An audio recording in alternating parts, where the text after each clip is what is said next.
Welcome to another episode of The Brand Called You, a podcast and podcast show that brings you leadership lessons, knowledge, experience, and wisdom from thousands of successful individuals from around the world. I'm your host, Ashutosh Garg, and today I am delighted to welcome a very senior leader from the world of human resources and human behavior from Birmingham, UK, Michelle Mills Porter. Michelle, welcome to the show. Thank you so much. It's a delight to be here. Thank you. Michelle is the founder of the People Reader Limited. She's a human behavior expert specializing in motivation and collaboration, and she's the national president of the Professional Speaking Association of UK and Ireland. So, Michelle, my first question to you, what was the inspiration to start your journey with human behavior? Well, I think I'd always had an interest in human behaviour, right from being a young child, trying to understand how to fit in, being moved around in schools and trying to understand what helped us to build rapport with other people.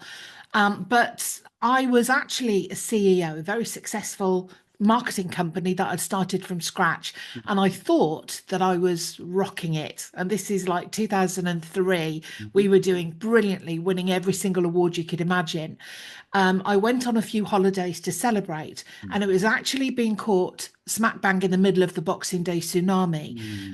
That's what changed me. That's what lit the light. And I saw straight through to the core of humanity in the face of adversity. And that shook me to my core. I realized that we are magnificent. And I realized there's this beautiful benevolence and compassion underneath all the layers. And that's what changed my mind and changed the trajectory of my life. I thought I have to uncover this and show people how magnificent they are. Wow.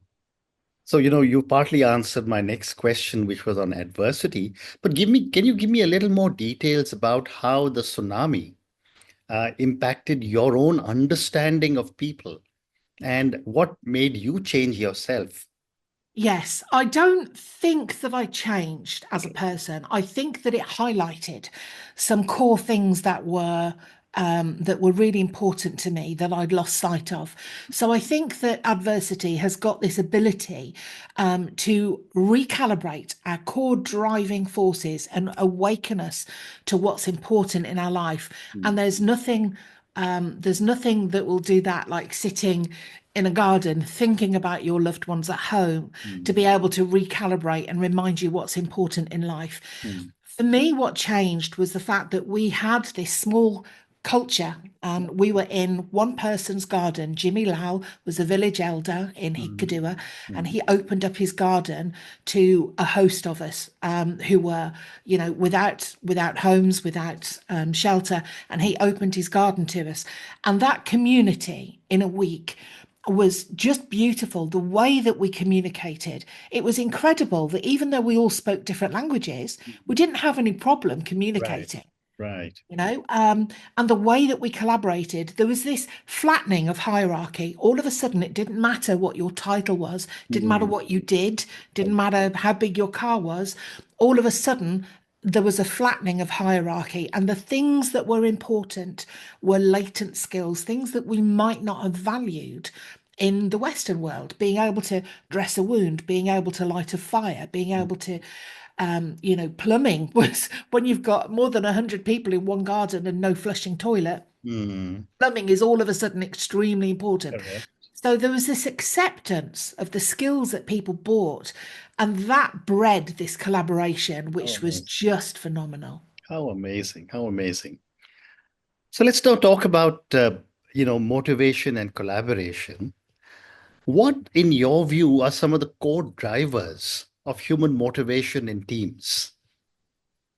Human motivation in teams, I think there's a big difference actually in terms of your motivation at work and your motivation as an individual.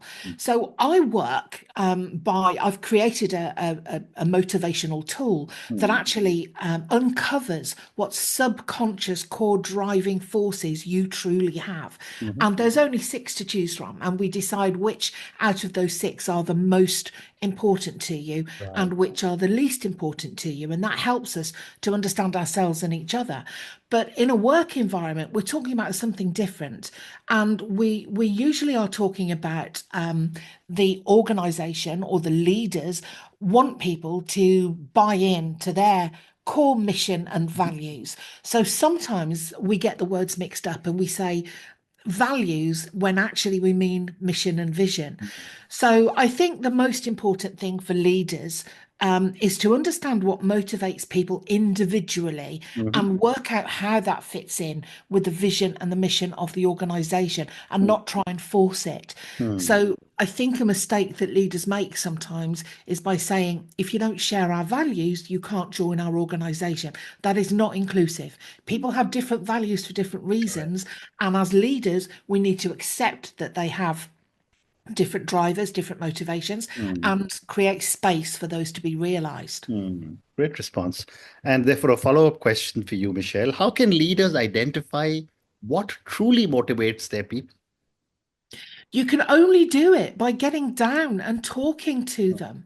Mm. Now, whether you do that through an analysis like I've created or whether you do it through conversation, it doesn't matter. But Mm. you cannot do it without truly understanding those Mm. people. And I think leadership has, we need to be empathetic leaders. We need to be servant leaders in order for us to be able to evolve. And the more we get down and talk to people and understand what they want, the more we can create an environment in which they flourish. And I may have been ahead of my time, but way back when I was a CEO, and I'm talking 2002, Right. 2003, even then, I was one of the youngest companies in the country to gain investors in people because Mm. I understood the importance of the of serving the people that work with me Mm. and not the other way around. Well said.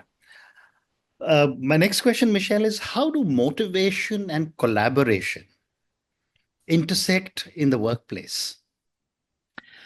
I think collaboration is it's all about giving each other space Mm. and respecting each other. You can't collaborate effectively without doing that.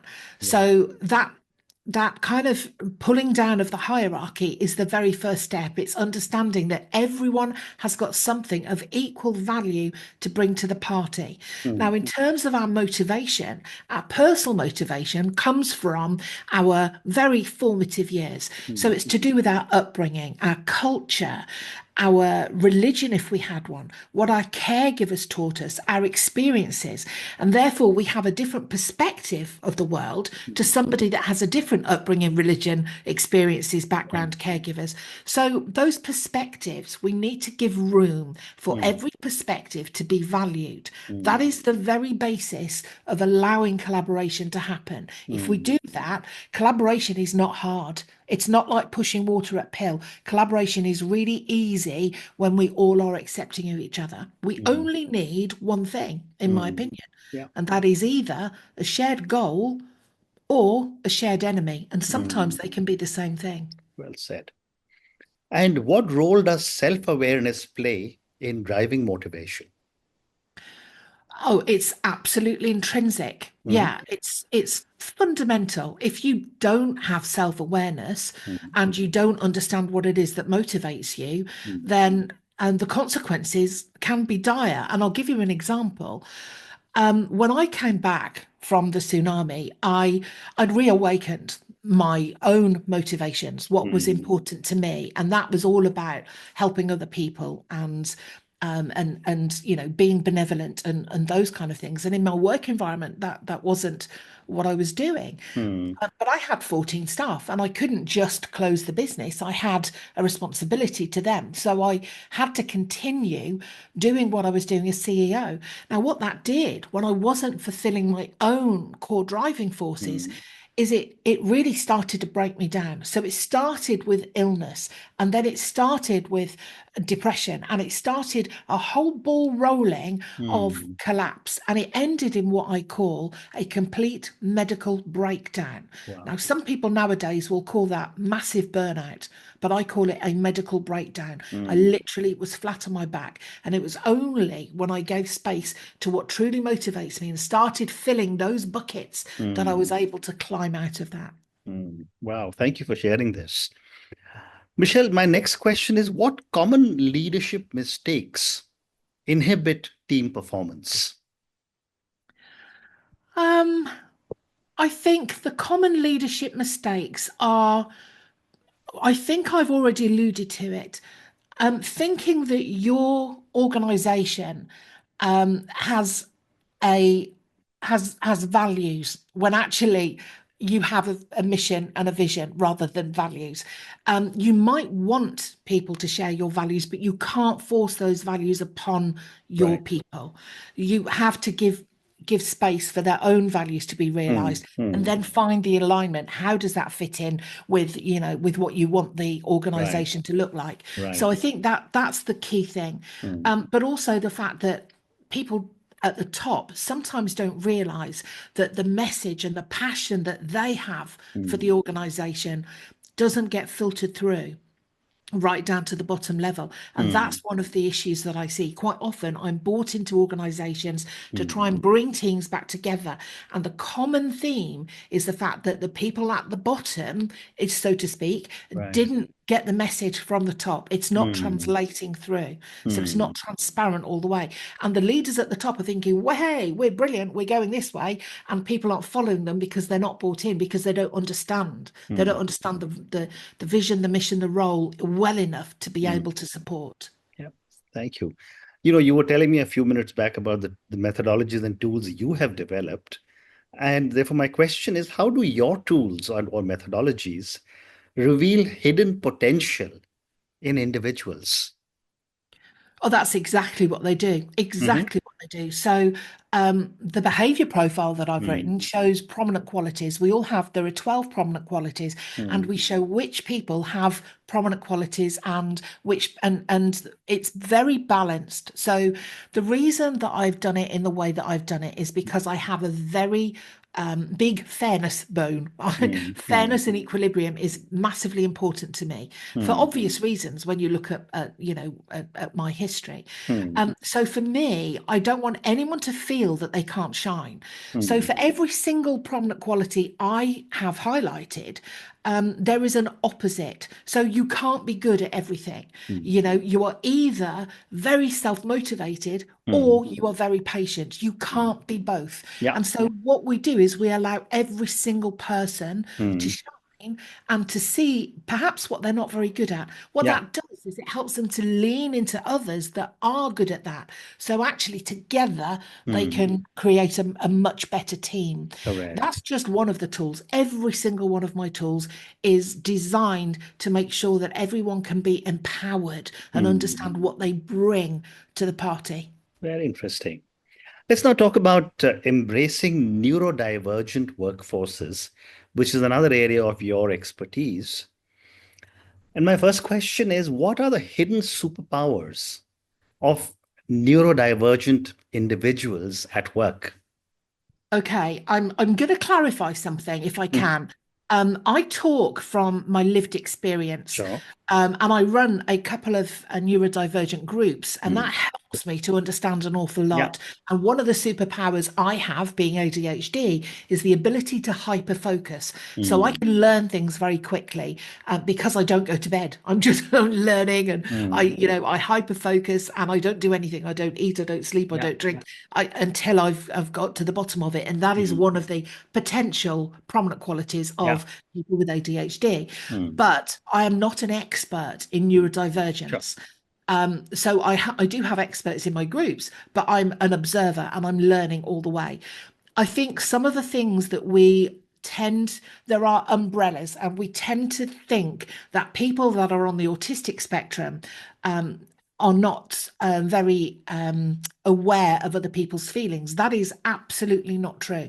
We sometimes think that people with ADHD are constantly interrupting other people because they don't have any filter. That is untrue.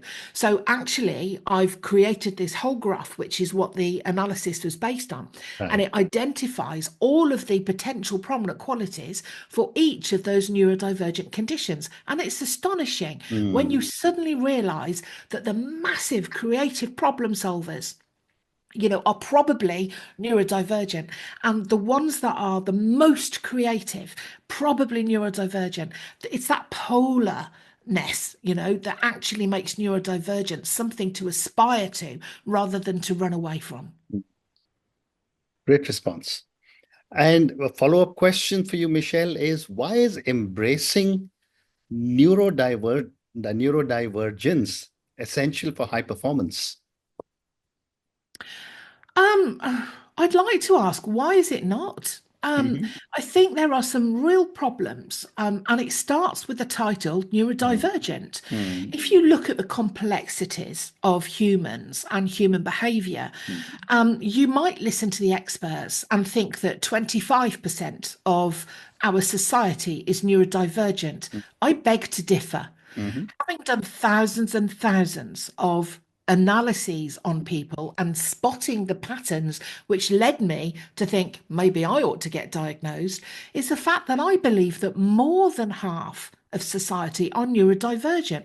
So Mm. therefore, the very title neurodivergent is wrong. Mm. It's not divergent at all. Yeah. It is Mm. just different. If you look back in history, some of the people that have changed society for the Mm. betterment of humanity, Mm. it is very difficult to look at them and their profile Mm. and not see Yeah. neurodivergence. Yeah. Yeah. People that make changes, the Mm. ones that have the courage to say, why are we doing like this? Why don't we do it like that Mm. instead? Most of them seem to be neurodivergent. So why Right. would we not celebrate that? Why do we want normal? Why do we want grey? I Mm. don't understand why we Yeah. would. Yeah. Yeah. I agree. I agree. And how can leaders or organizations start to create a neuro-inclusive culture? The very first step has to Mhm. be to make it a warm environment for people Mm. to walk into. Mm. The fear, I was speaking on a bank holiday. I was speaking in a public school yesterday, and it's very plain to see Mm. that these young adults that came from a largely privileged background Mm. were very unsure about being open in terms of whether they were neurodivergent or not. And that Mm. was a big trigger for me. We Right. need people to embrace neurodiversity and say, Mm. yes, I am different, Yeah. and be able to walk into an organization and say, hi, I'm neurodivergent and I have Mm. talents that Yeah. you can use. Now, as long as people are afraid of doing that, as long as Mm. people are scared of telling their employers that they are neurodivergent, Mm. then we are not going to be able to get the best out of them. So it Right. starts with a very open, come on in, the water's fine. If you're Mm. neurodivergent, let us know because we've got some special, some special areas that you might find brilliant. Yeah. Now, yes, those people are going to also need support. And I'll give you an example. I am a creative genius in certain fields. Okay. Mm. I'm Mm. going to own it. Yeah. I had my first poem published when I was 11 years old, and I know that I am really creative and I can do things that other people just don't seem to have the capacity to do. Mm. But I need someone to check all of my typos, my letters, my marketing, everything, because my spelling is appalling and my Mm. maths, let's not even go there. So I know what I'm good at and Mm. what I'm not good at. And if Mm. people aren't willing to step in and help with that stuff I need support at, I can't shine, and vice versa. Mm. Amazing. Time for two more questions for you. One more question on neurodivergent work. So, my question is, what's your vision for the future of neurodivergent representation in leadership? I love that question. My vision is that we no longer call it neurodivergence, that we Absolutely. understand the spectrum of Mm. humanity, that we understand that we are incredibly complicated, emotional, and vibrant beings, every one of us, and that there is no normal, there is no good opposed to bad. There are differences. And in order to be able to allow people to lean into what they're good at and let go of the stuff that they're not good at, that would be ideal. And if I look back to, let's imagine a normal sales team 20 years ago, 30 years ago, I can remember sales leaders saying, well, this person's a brilliant salesperson, but their paperwork is shocking. So therefore we can't promote them. My head just goes, poof. That person is a brilliant salesperson. So allow them to go and sell and communicate with people, get someone else to do their paperwork for them. And all of a sudden you've fulfilled two people's, ideals rather than trying to flatten one person. And I would love to see that being realized in the future. Absolutely. And I'm sure it will one day. And my last question for you, Michelle, we've spoken about human behavior, we've spoken about neurodiversity, but you've got another hat that you wear, which is the president of the Professional Speaking Association.